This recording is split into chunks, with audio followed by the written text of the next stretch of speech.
Virgo, Sun, Leo, Moons. Welcome to your 2025 Sun Moon reading. If it resonates, consider a personal, pre-recorded, or live reading. Just click on the link tree below or text me at 646-902-5715. When you see this is when you were meant to view it. It doesn't matter the time of year. Also, check out your 2024 Sun Moon readings that are still in my playlist and see if they rang true for you or someone you know. I have changed the format this year. The first portion of this reading, I will go over the traits of your Sun Moon combination, pull the main cards for the first half of the year, and take a quick look. The second portion is in the Vimeo link below, where I will have the second half of the year, in addition to clarifiers for all cards and a card of advice for 2025. So, Virgo, Sun, Leo, Moons, you have a knack for determining what can be useful and what needs to be discarded. This discriminating eye has you the person making the difficult decisions. Your efficiency and thoroughness is unmatched, because if you aren't producing and making the world a better place, what's the point? Arrogance can creep in with this combination, so stay grounded and never assume you know better. The key to your heart in love is lots of flattery and attention. Praising you for the work you put into the relationship is also a big plus. Your mate needs to understand that you may find their manner of dress, but you're simply trying to help them out. Fussing over them is how you express your love, especially when it comes to grooming. In the workplace, you can be a jack of all trades, but you shine when it comes to being a master of one. You might find yourself in a leadership role, and the friendliness of your Leo will have people relating well to you. You also have an exemplary work ethic, which your colleagues admire. Anything that involves adventure and research will fulfill you. You may be drawn to travel, journalism, creative writing, sales and marketing, or education.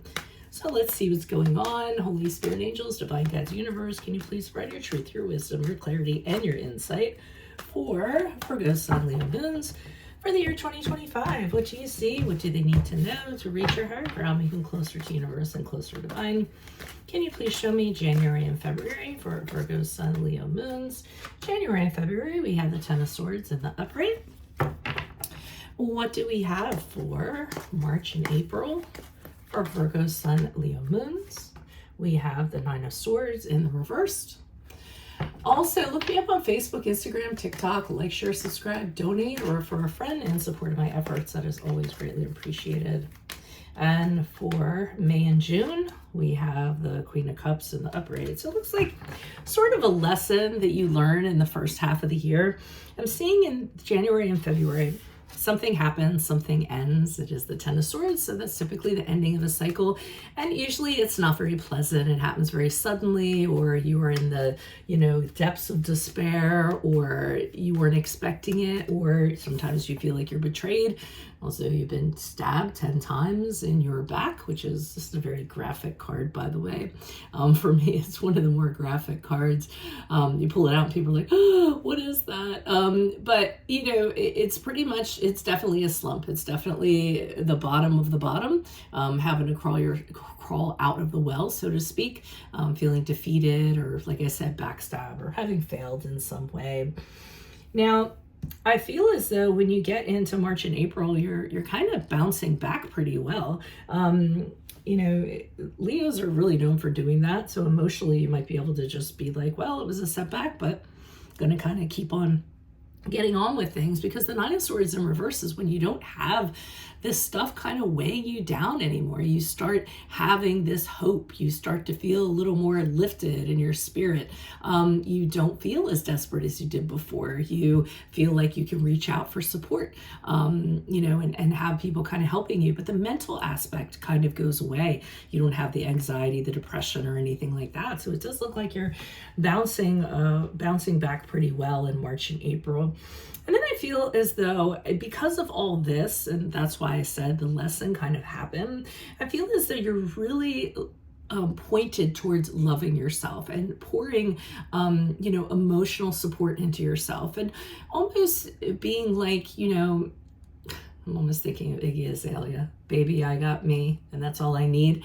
Something to that effect, because the Queen of Cups in the upright can be really about self-care and talking to your inner child and tending to your wounded emotions and having that be the focus. So I feel a lot of self-love is going on as a result of what you came out of.